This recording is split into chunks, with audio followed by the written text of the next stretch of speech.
जय हिंद। नमस्कार दोस्तों। हम पिछले 2-3 दिनों से बहुत ज़रूरी बातें कर रहे हैं और मुझे ऐसा लगता है कि लोगों तक ये बातें पहुंच भी रही हैं। तो मैं चाहती हूँ कि आज भी हम जुड़ें, और जब हम जुड़ें तो वो बातें करें जो ज़रूरी है। और ज़रूरी इसलिए भी है कि हमारा देश, जिसमें विविध रंग हैं, विविध रूप हैं, अलग अलग तरह के लोग यहाँ रहते हैं, भाषाएं बोलते हैं, इतिहास पढ़ते हैं, तो ऐसे लोगों की अलग अलग बातें होती हैं। मैं ऐसा कई बार ऑब्ज़र्व करती हूँ कि बहुत से मेरे दोस्त जो फेसबुक लाइव के समय जुड़ते हैं, मुझे उनसे बातचीत ज़रूर करना चाहिए। तो जैसे अभी सबसे पहले मैंने देखा कि जॉर्ज टाइटस, विनोद तोमर जी, ये 2 लोग जुड़े हैं, और उसके बाद एडवोकेट राजा भाई भी देख रहे हैं। तो आप सभी का मैं नमस्कार करती हूँ, अपने सारे दोस्तों का नमस्कार करती हूँ। और कलाम शेख जी, आपका भी स्वागत है। आज जो बात करनी है वो मणिपुर के बारे में है। मणिपुर हमारा नॉर्थ ईस्ट का राज्य है, जिसमें पिछले साल जब चुनाव हुए थे तो वहाँ भारतीय जनता पार्टी की सरकार चुनी गई थी। और इस सरकार के जो भी पूरे कार्यकाल में हमने देखा कि पूरा कार्यकाल शांतिपूर्ण नहीं रहा।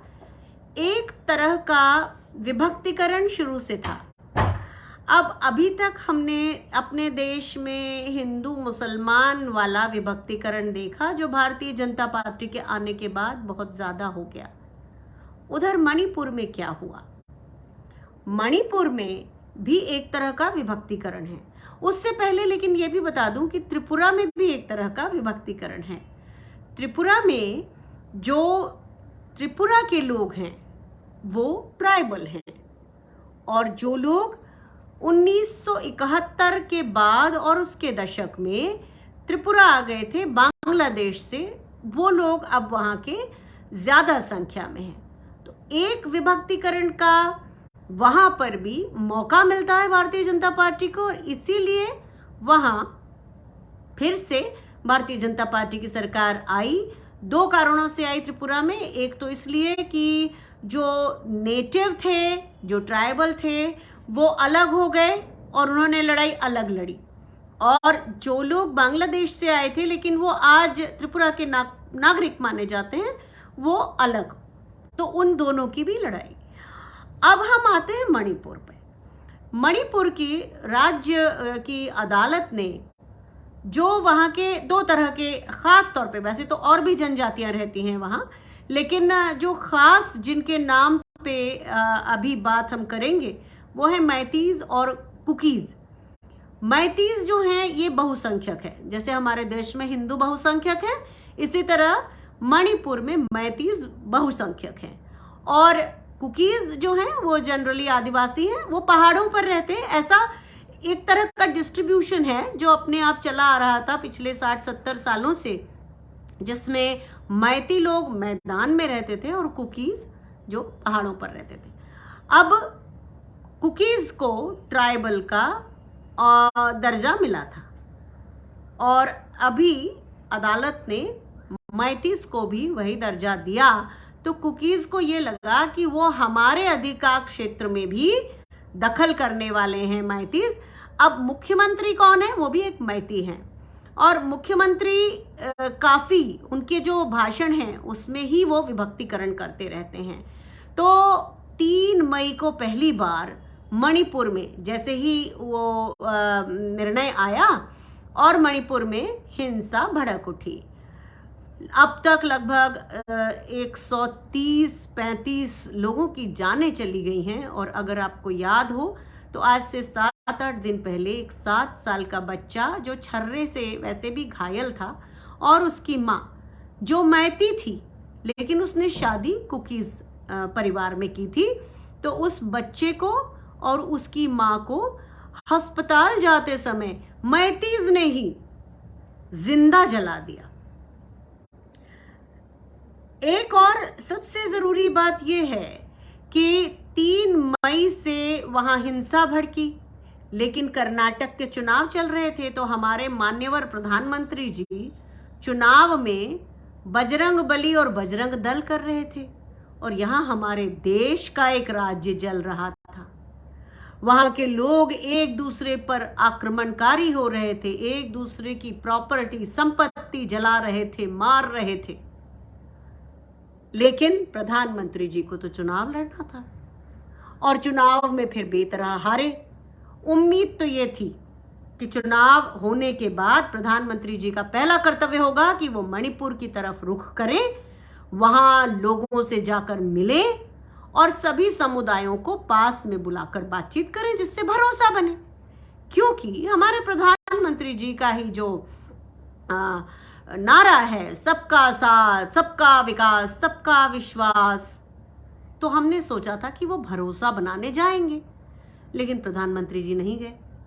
और 30 मई को जब अमित शाह वहां पहुंचे तब तक तो हालात और भी भयावह हो गए थे, और अमित शाह उसे एक इवेंट बनाकर कुछ लोगों को भाषण देकर कुछ लोगों से बातचीत करके चले आए। ये भी नहीं किया कि मुख्यमंत्री को जवाबदेही देकर आते, तो मुख्यमंत्री का अनर्गल प्रलाप जारी रहा और अमित शाह के वापस आने के बाद से मणिपुर और भी धूं धूं करके जलने लगा।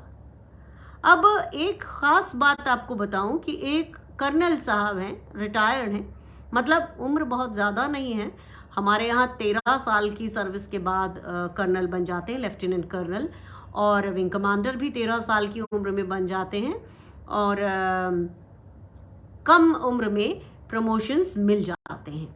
उसके बाद अगर आप कंटिन्यू करें तो आपकी सेवा आगे चलती है, आपको और प्रमोशन मिलते हैं। अगर आप अपनी सर्विस छोड़ दें तो फिर आप जो करना चाहें वो करें, स्वतंत्र हैं आप वो करने के लिए।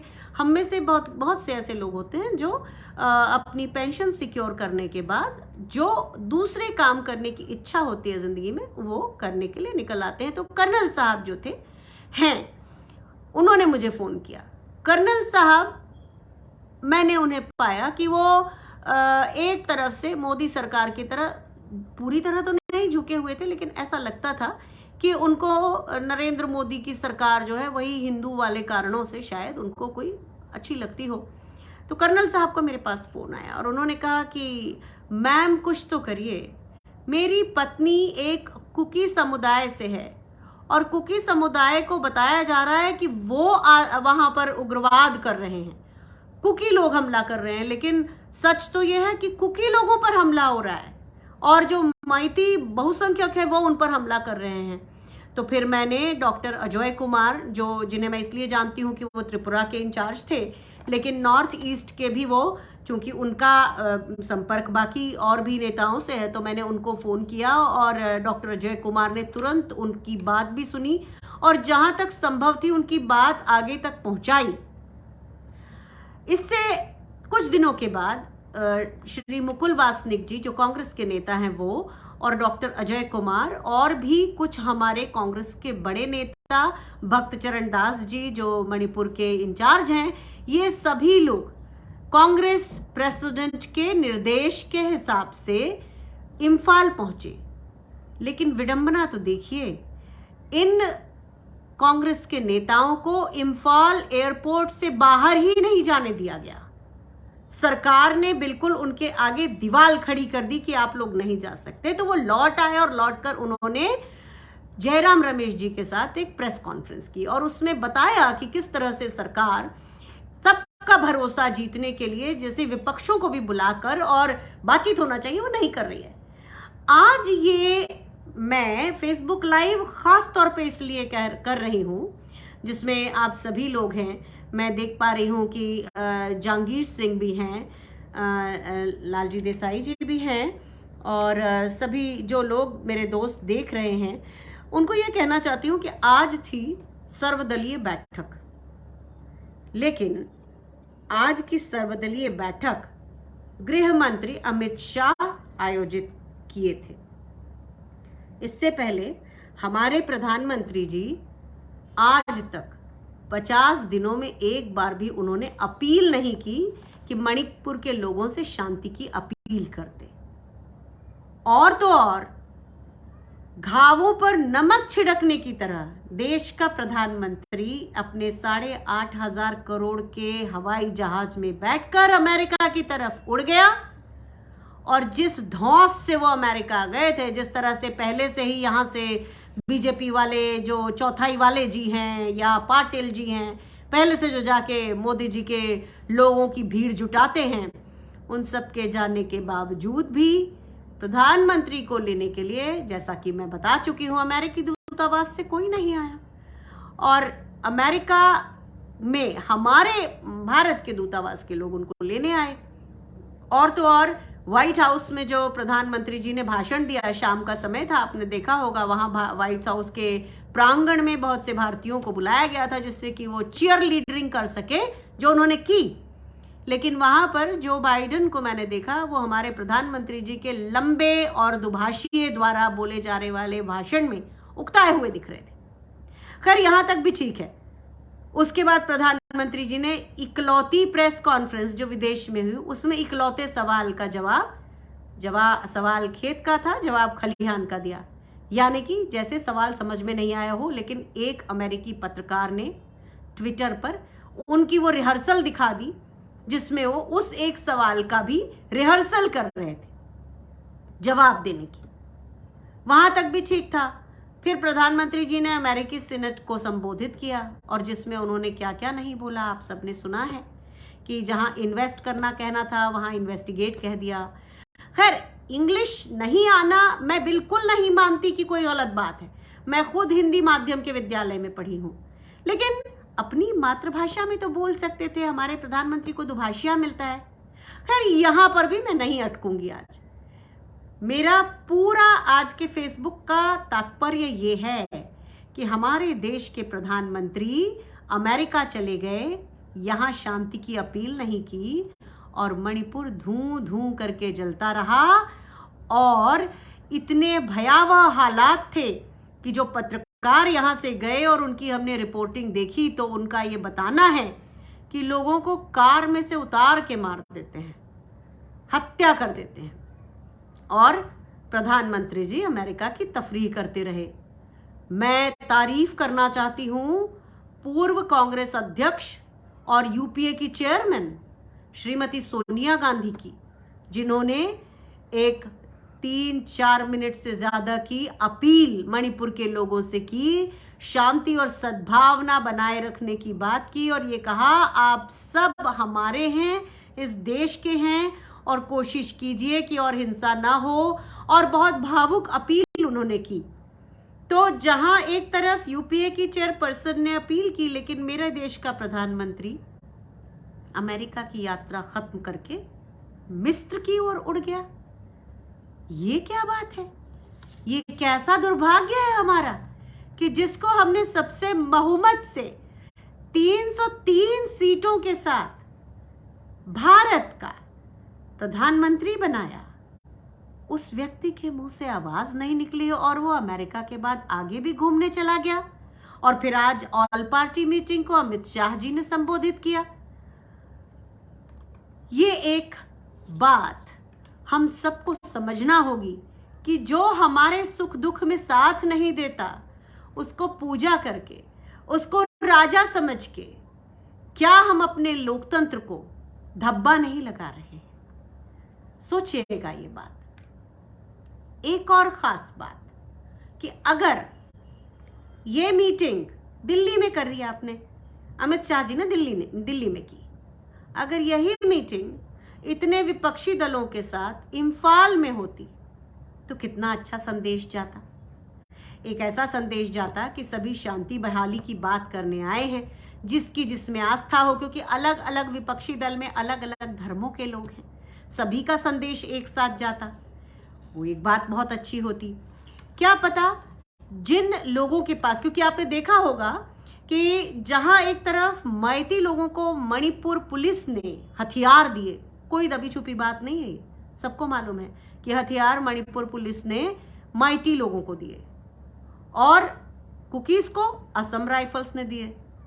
तो इस तरह से दोनों के पास हथियार थे। अगर मीटिंग, सर्वदलीय बैठक इम्फाल में होती तो हो सकता है कि ये हथियार वापस आ जाते, हो सकता है हथियार डाल दिए जाते। और एक बात है कि जब मणिपुर जल रहा था तो वहां लॉजिस्टिक सप्लाई नहीं पहुंच रही थी। आप जानते हैं 80,000 लोग विस्थापित हुए, वो सेनाओं के कैंप में रहे, उन तक रसद तो पहुंचनी चाहिए ना खाने पीने के लिए। और यहाँ पर मैं एक दिन एक हॉस्पिटल में थी, मेरे घर में मेरी किसी अजीज का ऑपरेशन हुआ था, तो 3 दिन हम हॉस्पिटल में थे। वहाँ पर एक मणिपुर की नर्स थी और उसने मुझसे कहा कि मैम, हमने बहुत बड़ी गलती की, हमारी गलती अब हम पूरी भी उसको ठीक भी नहीं कर पा रहे हैं। और उसने मुझे बताया कि वो सोचती थी कि भारतीय जनता पार्टी एक अच्छी पार्टी होगी, और चूंकि उसके अपने रिश्तेदार जल रहे हैं, उसके अपने रिश्तेदार विस्थापित हो गए हैं, तो अब वो कभी ऐसा नहीं सोच सकती कि भारतीय जनता पार्टी देश का हित चाहती है। तो जहां एक तरफ भारतीय जनता पार्टी का एजेंडा ही होता है कि बहुसंख्यक को अल्पसंख्यक से लड़ा दिया जाए, चाहे वो हिंदू मुस्लिम हो, चाहे वो सिख ईसाई हो, सबको आपस में लड़ाकर सत्ता लेना ही इनका एक उसूल रहा है। और इसी तरह से वहां कुकीज और मैतीज को लड़ा दिया और अभी भी उसका कोई हल नहीं निकला है।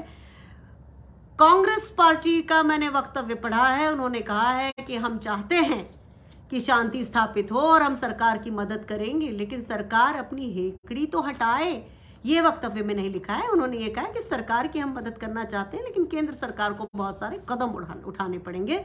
लेकिन वही बात है कि जहां हमारी केंद्र सरकार के प्रधानमंत्री जो हैं वो मिस्र में घूम रहे हैं और हमारी महामहिम राष्ट्रपति का ना बोलना, इस मुद्दे पर भी आवाज ना निकलना मर्मांतक है, दिल को चोट पहुंचाता है। लेकिन लोकतंत्र के लिए ये मरणांतक है, ये मरण के समान है कि इस राज्य में, इस देश में लोकतंत्र रह गया है कि नहीं। तो हम आप सबको जो कि आज मेरे साथ फेसबुक में जुड़े हैं, आप सबसे मेरा एक ही निवेदन है, अनुरोध है कि अपने आंखें खोलकर अपने सारे देशवासियों के हाथ थाम कर आगे बढ़ सकेंगे तो विकास होगा। नहीं तो आज मणिपुर जल रहा है, कल चुनावों के पहले हो सकता है या बाद में राजस्थान जला दिया जाए, इसी तरह से मध्य प्रदेश में हो जाए। मध्य प्रदेश में तो ऐसा डर लग ही रहा है, क्योंकि जैसे ही वहाँ की भारतीय जनता पार्टी को अंदेशा हो गया है कि वहाँ उनकी ज़मीन खिसकी हुई और वो हारने वाले हैं, तो ऐसे में वहाँ दमोह की एक शाला जो कि अल्पसंख्यक कोटे से खोली गई थी और थी भी उनके लिए, जिसमें हमारे मेजॉरिटी के सारे लोगों को उन्होंने दाखिला दिया, क्योंकि वो एक भारत के मुसलमान हैं, उन्होंने सभी को दाखिला दिया। लेकिन बाद में उन्हीं को अपने स्कूल से बेदखल करने की बात हमारे मध्य प्रदेश की सरकार ने की और उसका बहुत बड़ा बवेला मचाया और स्कूल की अथॉरिटीज को जेल में या तो डाल दिया है या डालने की धमकी दे रहे हैं। तो हमको ये समझना है कि हमारा हित लड़ाई में नहीं है। बंधी मुट्ठी लाख की, खुल गई तो खाक की। इसीलिए हम सब संभले रहेंगे और आप सभी का मैं एक बार धन्यवाद करती हूँ कि अगर आप सुन रहे हैं ना, तो मैं ये जानती हूँ कि आप भारत के वो नागरिक हैं जो भारत की शांति प्रियता को पसंद करते हैं। आप भारत के वो नागरिक हैं जो भारत के पंचशील के सिद्धांत के साथ हैं। आप भारत के वो नागरिक हैं जो महात्मा गांधी के साथ हैं और आप भारत के वो नागरिक हैं जो बंधुत्व में विश्वास रखते हैं और कोरी बातचीत करने के लिए, जुमले के लिए वसुधैव कुटुंबकम नहीं कहते हैं। तो अगर हमारा वसुधैव कुटुंबकम का नारा है तो कम से कम हमारे देश के अंदर आंतरिक शांति बहाल करने के लिए हमको केंद्र सरकार से मांग करना होगी और इसके लिए अगर हो सके तो कैंपेन चलाना होगा जो कि बिल्कुल शांति प्रिय होगा।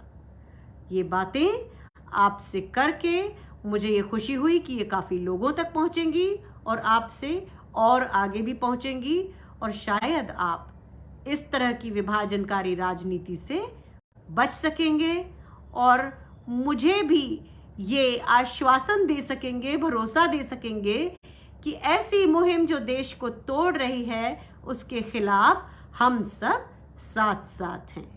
जय हिंद, जय भारत, जय मध्य प्रदेश।